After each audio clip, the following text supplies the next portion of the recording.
con sacerdote pastoral y no hemos tenido mucho tiempo como para prepararle y darle la valía que se merece este día especial. Por eso he querido ahora reflexionar con ustedes esta carta apostólica del Papa Francisco que le envió el 30 de septiembre del año 2019.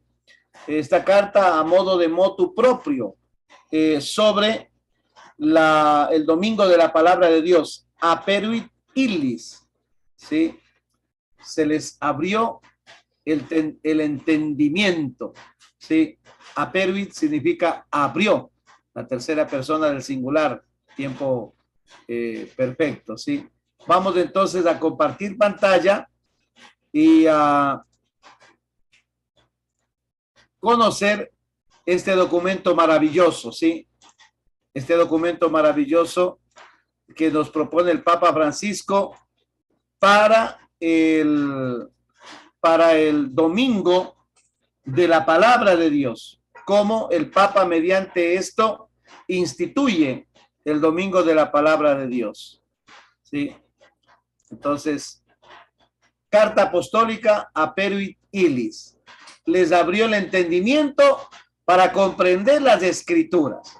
Lucas 24:45. El camino de Maús es todo un trayecto de vida, ¿sí? Y nos habla sobre la relación que existe entre resucitado, comunidad creyente y sagrada escritura. Los dos discípulos son símbolo de la comunidad que acoge la palabra, que la escucha. Jesús que se da tiempo para escuchar a la comunidad también y que camina con ella y quiere detenerse, ¿sí? Cuando hay un momento crucial, cuando les arde el corazón, sienten arder el corazón.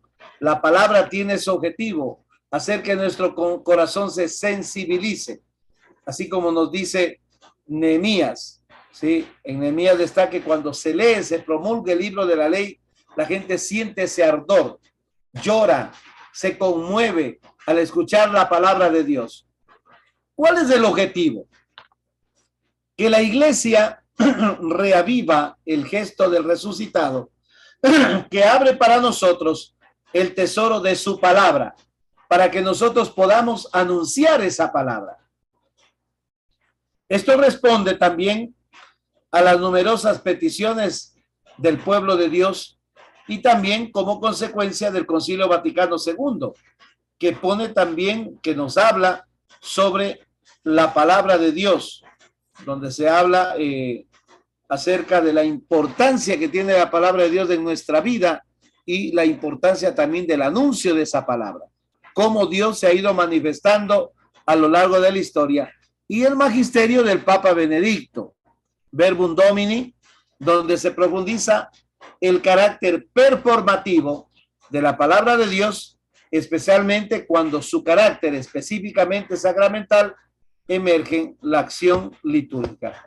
De ahí, de ese carácter, ¿sí? Emerge la acción litúrgica. Liturgia, palabra de Dios y liturgia se relacionan. La palabra es escuchada, es celebrada, es anunciada y es vivida. La declaración emerge en circunstancias precisas.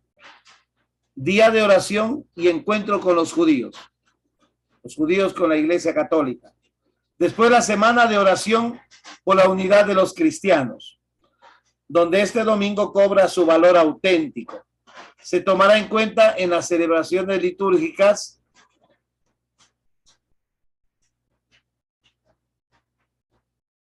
la intronización del libro sagrado, destacando su proclamación y adaptando la homilía a la circunstancia. Ojalá se pueda entregar la Biblia o parte de ella a la asamblea también, para que la asamblea tenga la Sagrada Escritura en sus manos. Quiero pedir 1000 disculpas por las faltas de ortografía, porque esta primera parte yo la estaba dictando, sí. La segunda parte ya la copié yo y está más clara. Es importante, número 4, es importante destacar el impacto de la palabra cuando es escuchada. Hablábamos del libro de Nehemías 8:1, y 8:10. La palabra pertenece al pueblo, que al escucharla pasa de la dispersión y la división a la unidad. Por eso la palabra de Dios une a los creyentes y los convierte en un solo pueblo. Número 5, son 15 numerales. Los pastores, como ministros de la palabra, tienen el deber de hacerla accesible a la comunidad. La homilía, que es el sermón que nosotros hacemos de la misa, tendrá un lenguaje sencillo y adecuado para los oyentes. No es lo mismo hacer una homilía en el campo urbano que en el campo rural. O de pronto una homilía con un auditorio universitario o intelectual que con un auditorio sencillo de la comunidad campesino. No se puede improvisar el comentario de las lecturas tampoco. Hay que meditar y orar la palabra a fin de hablar con el corazón, desde nuestro corazón. Esto nos ayudará a asumirla no como palabra humana, sino como lo que es palabra de Dios. Eso nos dice la segunda carta de San Pablo a los Tesalonicenses, capítulo 2, versículo 13. Un llamado especial a los catequistas también. Los catequistas deben familiarizarse con la palabra, con el estudio de la Sagrada Escritura, de tal manera que exista un verdadero diálogo con la palabra. El catequista no puede ser inexperto en la formación bíblica, en el conocimiento de la Sagrada Escritura. Cuando se habla de familiaridad, se habla de cercanía, no solamente de un conocimiento intelectual, sino de una cercanía espiritual, vivencial. Sexto, no podemos reconocer a Jesús cuando nos dejamos llevar por la mentalidad del fracaso. Al comienzo en este camino no lo reconocen. ¿Por qué no lo reconocen? Porque están decepcionados. Parece que el drama de la cruz terminó en un rotundo fracaso. Ahí se acabó todo. Han pasado ya 3 días y no sabemos absolutamente nada. Jesús los escucha, siente esa decepción de aquellos de estos dos o de esta comunidad que regresa, que quiere retornar al pasado. Ese es el riesgo cuando nosotros cerramos nuestro corazón y nuestra mente a la novedad de vida, que es Jesús, que desde la cruz nos trae una nueva esperanza. Regresar al pasado. Cristo es el primer exegeta, es el primero en interpretar la Sagrada Escritura. Ya se dijo, por aquí dice que en el texto, no era necesario que el Cristo padeciera para entrar así en su gloria, y empezando por Moisés y continuando por todos los profetas, les fue explicando lo que decían de él todas las escrituras, toda la Tanakh, toda la escritura hablaba sobre Jesús, y en Jesús se da el pleno cumplimiento. No solo las escrituras antiguas anticiparon lo que él iba a realizar, sino que él mismo quiso ser fiel a esa palabra para evidenciar una única historia de salvación. No existen dos historias de salvación, es la misma, que tiene su comienzo el Dios que se revela en Abraham, llamando a Abraham y haciendo alianza con él, una alianza ecuménica, una alianza universal, y que esta historia de salvación alcanza su plenitud en Cristo Jesús. 7. Toda la escritura habla de Cristo. A partir de ella se entiende su muerte y su resurrección. No era necesario que el Mesías padeciera para entrar así en su gloria. Así vemos en una de las confesiones de fe más antiguas, 1 Corintios 15, 3, 5. me doy la molestia de leerles este texto porque podemos nosotros tranquilamente deducir que este es uno de los credos, una de las profesiones más antiguas que la Iglesia Católica tiene. Dice, en primer lugar, os transmití lo que a mi vez recibí. A eso llamamos con el nombre de tradición. En griego se dice parádosis, aquello que ha sido entregado, aquello que nos ha sido confiado, aquello que se nos ha dado, que se nos ha enseñado. Que Cristo murió por nuestros pecados, según las Escrituras, que fue sepultado y que resucitó al tercer día, según las Escrituras, que se apareció a Cefas y luego a los 12. ¿Sí? Después a mí también como un aborto, ¿sí? Como un abortivo. En último término se me apareció también a mí que soy como un aborto, como un abortivo. ¿Sí? Fe, además de ser historia, se convierte en el centro, la palabra se convierte en el centro de la fe de la comunidad cristiana. Una palabra que es transmitida, que es vivida.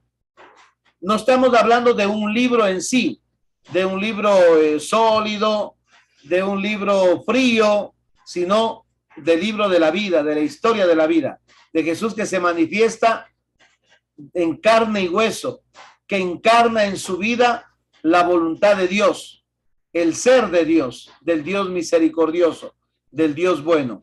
Fe y Sagrada Escritura se implican y relacionan. Precisamente, la fe nace de la escucha de la palabra de Dios. Eso nos dice la carta de San Pablo a los romanos. No sé si ustedes han leído este pasaje precioso, ¿sí? En el versículo 17, donde dice así, dice, por tanto, la fe viene de la predicación y la predicación viene de la palabra de Cristo. Es gracias a la palabra de Cristo, por la palabra de Cristo. Esto dice, o por la palabra de Dios. Esto dice el versículo 17. Entonces no se olviden esta expresión misma de Pablo. La fe viene de la predicación. ¿La predicación qué es?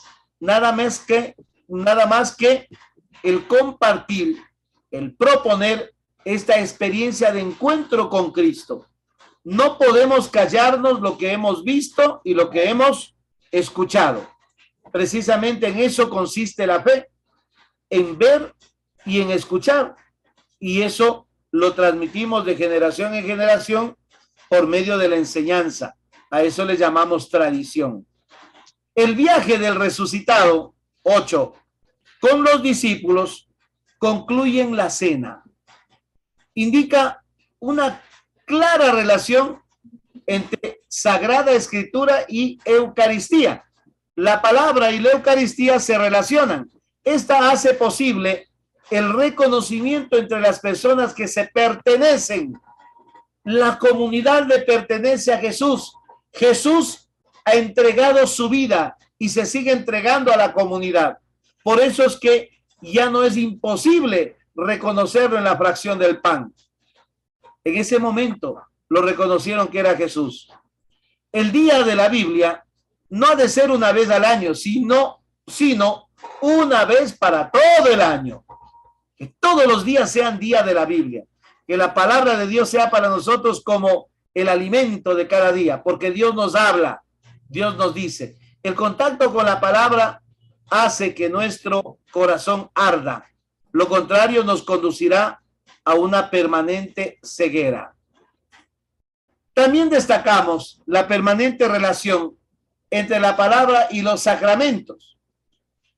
Palabra y sacramento. Los sacramentos son iluminados por la palabra. Jesús llama a nuestra puerta a través de la Sagrada Escritura. Si escuchamos y la abrimos, Él entrará en nuestra casa y se quedará con nosotros. En Juan hay este texto hermosísimo donde nos dice, si cumplen mi voluntad, si ustedes me aman, también mi Padre les amará y vendremos hacia ustedes y haremos en él nuestra morada. ¿Sí? Toda persona que ama a Cristo es amado por el Padre. Amar al Hijo, el que ama al Hijo, es amado por el Padre. 9. San Pablo recomienda a Timoteo leer la Sagrada Escritura de manera constante, perseverante. Segunda Timoteo 3:16. ¿Por qué? Porque la palabra de Dios tiene una finalidad salvífica. Y dice así, versículo 16. Segunda Timoteo. Ya. Segunda Timoteo nos va a decir, toda escritura es inspirada por Dios y útil para enseñar, para arguir, para corregir y para educar en la justicia. Así el hombre de Dios se encuentra religiosamente maduro y preparado para toda obra buena.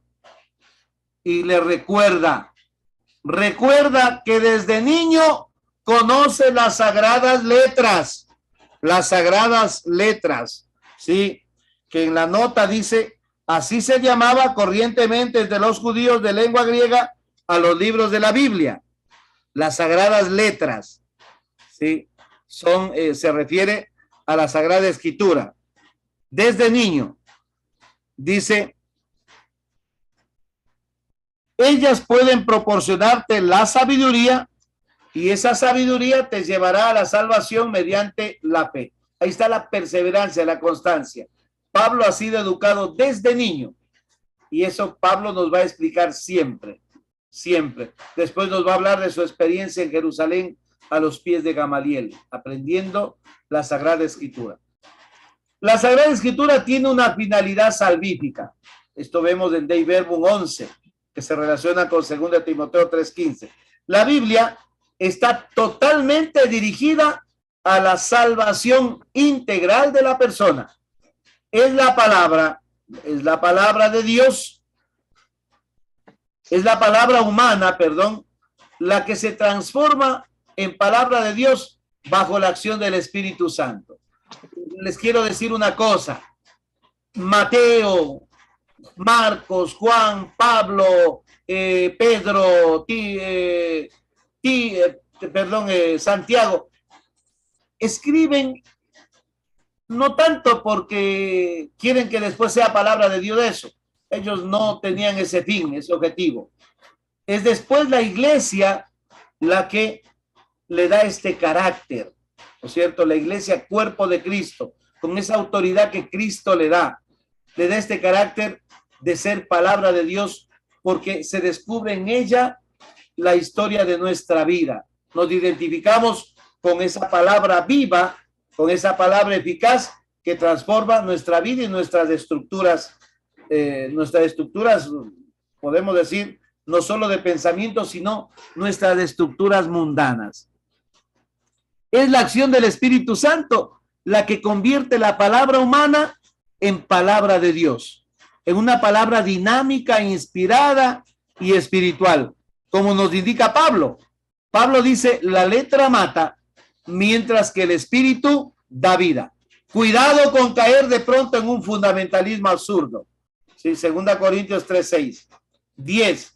La acción del Espíritu Santo también actúa en el pueblo que lee, interpreta y escucha la palabra, haciéndolo con el mismo espíritu con el que fue escrito. Cuidado, siempre tenemos que tener a alguien ahí al lado para que nos explique. Recuerden en el capítulo 8 de Hechos de los Apóstoles, cuando el eunuco, el etíope, va leyendo la Sagrada Escritura y Felipe se le acerca, el diácono Felipe. ¿Entiendes lo que lees? Y el etíope responde, ¿cómo voy a entender si nadie me lo explica? Así podemos ver en el etíope muchos, miles y miles de etíopes que no van a poder entender la Sagrada Escritura si alguien no le explica. ¿Y quién es ese alguien? El magisterio de la iglesia, ¿cierto? El magisterio que tiene que explicar con fidelidad, interpretar con fidelidad la palabra de Dios. Con Jesucristo, la revelación alcanza su plenitud.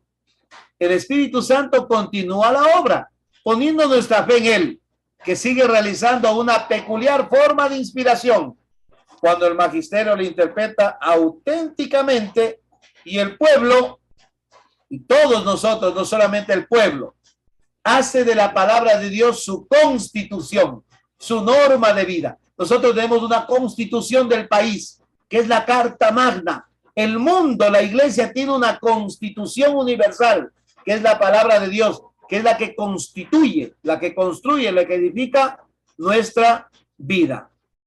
Eso les quiso decir Jesús cuando sus discípulos confirmaron haberlo entendido. ¿Entienden ustedes? Mateo 13, 2. Estamos en este texto me parece muy importante leerlo, ¿sí? Mateo 13, 2. Y dice así, cuando ya habla de la parábola del sembrador. ¿Entienden ustedes lo que leyeron, lo que escucharon? Así lo entendemos. Todo escriba entendido en los asuntos del reino es como un padre de familia que va sacando de su baúl cosas nuevas y cosas viejas. Todo, por eso la palabra de Dios, el Antiguo Testamento, aunque es antiguo, tiene sentido porque dinamiza una misma historia o forma parte de una misma historia. No hay dos historias, hay una única historia. 11. También la palabra, al asumir un lenguaje humano, asume nuestra débil condición humana, semejante a nosotros. Dei Verbum 13. En sus condiciones histórico-culturales. La palabra de Dios no es un dictado de Dios. No es que Diosito dictó y dijo, a ver, copie, Mateo, te voy a dictar el evangelio. No, no dictó. Es la historia de la vida. Es la vivencia de los valores del reino. Es el anuncio en los comienzos de la era apostólica. Toda esa historia comunitaria, todos esos conflictos también de comienzo de los siglos, esos dolores, de esos clamores en ese mar donde de pronto el oleaje fuerte, la inclemencia del tiempo hacía sucumbir la barca. Todo eso se narra en la Sagrada Escritura. Por eso la palabra de Dios es histórica. Es histórica. Responde a una vivencia cultural, a un modo de ser, a un modo de vivir, a un modo relacional, un modo relacional con el otro, con los demás, con la naturaleza y con el mismo Dios. No hay que separar la palabra de la tradición. Antes de convertirse en texto escrito, la palabra de Dios se transmitió de manera oral y se mantuvo viva por la fe de un pueblo durante años. Ese pueblo reconocía esa palabra proclamada como su historia y su principio de identidad en medio de otros pueblos. Eso le hacía diferente. La fe bíblica se basa en la palabra viva y no en un libro. Yo creo que esto tiene que ser una norma de enseñanza. La fe bíblica se basa en la palabra viva. La palabra es Cristo. Y la palabra se hizo carne. Kai logos, hosars egeneto. Se hizo carne. La palabra, por lo tanto, es un ser humano, es Jesús de Nazaret, el Hijo de Dios, el Verbo que se encarna en nuestra historia. 12. La Escritura es una sola. El Antiguo Testamento nunca es viejo, en cuanto que es parte del Nuevo, porque todo es transformado por el único Espíritu que lo inspira. La palabra de Dios es inspirada por el Espíritu Santo. La función profética de la palabra no se refiere al futuro. Por eso cuando nosotros escuchamos un profeta, ¿qué es? Es el que profetiza, el que dice, dentro de 5 meses va a llover, dentro de 10 meses va a haber sequía, y eso se cumple. No tanto, no se refiere a eso, ¿sí? No se refiere al futuro, se refiere más bien al presente de aquellos que nos nutrimos de la palabra, de esta palabra. Ahí está como ejemplo Lucas 4:21. Acuérdense que Jesús ha leído un texto que ya pasó hace cuántos siglos atrás, pero sin embargo, a pesar de los siglos que han pasado, Jesús no rehúsa en decir, hoy se ha cumplido esto que ustedes acaban de escuchar. Hoy, ¿sí? Esa manifestación, ese camino que Dios hace con nosotros, se sigue dando, ¿no es cierto? Una palabra que fue de pronto vivida, proclamada por Isaías hace, qué sé yo, 5 siglos antes de Cristo, tiene vigencia. Es un hoy. Lucas es el evangelista del hoy. 4 hoy, ¿no es cierto? Hoy ha nacido, hoy se cumple, hoy ha llegado la salvación a esta casa, le dice a Zaqueo. Y después al último en la cruz dice, hoy estarás conmigo en el paraíso, los 4 hoy de Lucas. Cuando nos alimentamos diariamente de la palabra, qué suerte, qué suerte. Nos volvemos contemporáneos de todos los personajes. A mí me dicen, padre, pasar solito, una experiencia de pasar solo en la vida. Miren, nosotros cuando leemos un libro nos hacemos amigos de los autores. Y esos autores han tenido como fuente a muchos autores para poder escribir ese libro. Así que tenemos miles de amigos. Y también en la Biblia nosotros tenemos todo un poblado, todo un país de la Biblia, toda una población entera, un poblado entero, que son nuestros amigos. Somos amigos de Isaías, somos amigos de Jeremías, somos amigos de Ezequiel, de Daniel, de los profetas, de los evangelistas, somos amigos de Pablo, somos amigos también de Chloe, ¿no es cierto? Esta mujer ricacha, comerciante ricacha. Somos amigos también de Aquila y Priscila, estos 2 talabarteros, somos amigos de ellos. Por eso nos volvemos contemporáneos de todos los personajes que vamos a encontrar a lo largo de los textos. Para no caer en nostalgias de estériles, ojo, para no caer en nostalgias de estériles por el pasado. ¡Ay, qué lindo que ha sido antes! ¡Qué bonito! Que así fuera ahora. No, ni tampoco en utopías desencarnadas hacia el futuro. Utopías desencarnadas. Cuidado, las utopías tienen que tener la posibilidad de encarnarse en la vida. La Sagrada Escritura realiza su acción profética sobre todo en quien la escucha. Hoy se acaba de cumplir la Escritura. ¿Por qué? Porque escucharon y están dispuestos a vivir ese mensaje, esa proclamación. Es el librito dulce y amargo. Ezequiel 3:3, Apocalipsis 10:10.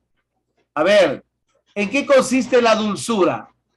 La dulzura de la palabra nos impulsa a compartirla con quienes nos encuentran en nuestra vida a diario para manifestar la certeza de la esperanza que contiene. Primera de Pedro 3:15-16. La amargura, en cambio, ¿cuándo se percibe? Cuando comprobamos lo difícil que es vivir esa palabra. Y también cuando nosotros comprobamos a diario, hicimos nosotros nuestra evaluación pastoral y estamos viendo, es el pan de cada día. A diario vemos el rechazo a la palabra de Dios. ¿Por qué? Porque el ser humano es prácticamente bombardeado por esta palabra humana, por estas mentiras que el mundo tiene, por estas ofertas, por esta salvación en dinero, esta salvación materialista que propone el sistema dominante y que termina engañándonos y termina matando nuestras relaciones humanas. 13. Palabra y caridad son 2 caras de la misma moneda. Jesús representa al Padre misericordioso. He manifestado tu nombre. Manifestar el nombre significa hacer lo que Dios hace y querer lo que Dios hace. Dios es misericordioso, es amor. Escuchar la palabra, para practicar la misericordia. Este es el gran desafío, porque esto nos hace salir de todo egoísmo, absolutamente de todo egoísmo. Este es el capítulo de San Lucas, capítulo 16, versículo 19, cuando dice lo siguiente: había un hombre rico que vestía de púrpura, banqueteaba espléndidamente, y había un pobre llamado Lázaro. Estas dos realidades tan contrastadas, esta brecha pronunciada, esta brecha tal vez infranqueable, hoy más que nunca vemos nosotros que esta palabra es como una radiografía de la historia que estamos viviendo. Sin embargo, la palabra nos invita a practicar la misericordia, y cuando la cogemos, precisamente nos volvemos nosotros en pregoneros de esa misericordia que se traduce en solidaridad, en justicia, en libertad. Nos hace salir de todo egoísmo. 14. Palabra y transfiguración. La palabra, mediante la oración, alimenta la vida de todo creyente. La palabra nos hace cambiar, estableciendo un diálogo profundo con la historia. No nos desenraiza, no nos desencarna, como muchas veces dicen los protestantes. Sin embargo, nos hace entender el paso de la letra al espíritu. Eso dice Verbum Domini 38. 15. Tenemos la figura de María. María, la madre de la palabra, la bienaventurada, la primera bienaventurada. Cuando Isabel le dice: dichosa tú por haber creído, porque todo lo que te ha dicho el Señor se cumplirá. María es dichosa por creer, y creer significa tener la certeza de que lo que Dios promete jamás dejará de cumplirse. Ahí está cuando le dice, cuando le dicen: dichosos el vientre que te llevó y los pechos que te amamantaron. Hace una reflexión San Agustín cuando dice: esto equivale a decir también: mi madre, a quien habéis calificado de feliz o dichosa, es feliz precisamente porque custodia la palabra de Dios, no porque en ella la palabra se hizo carne y habitó entre nosotros, sino porque ella es la que cuida la palabra, protege la palabra misma de Dios mediante la que ha sido hecha. Esa palabra la hizo a María, la figuró, la confeccionó a María. En ese vientre la palabra se hace carne. Entonces, María es dichosa, ¿por qué? Porque custodia la palabra de Dios. María es dichosa. Concluye diciendo el Santo Padre que el domingo dedicado a la palabra haga crecer en el pueblo de Dios la familiaridad religiosa y asidua con la Sagrada Escritura, como el autor sagrado lo enseñaba ya en tiempos antiguos. Esta palabra está cerca de ti, en tu corazón y en tu boca, para que la cumplas. Deuteronomio capítulo 30, versículo 14. Cerca de ti está la palabra, en tu boca y en tu corazón. Cerca de nosotros está esa palabra que nos da vida. Bueno, he querido compartir con ustedes esta hermosa carta apostólica del Santo Padre, el Papa Francisco, para que ustedes la conozcan, ¿sí? Y sepan que ahí está radicado el por qué, ¿no es cierto? El por qué nosotros celebramos el domingo de la palabra de Dios. Y el Papa ha querido ponerla en el tercer domingo del tiempo ordinario.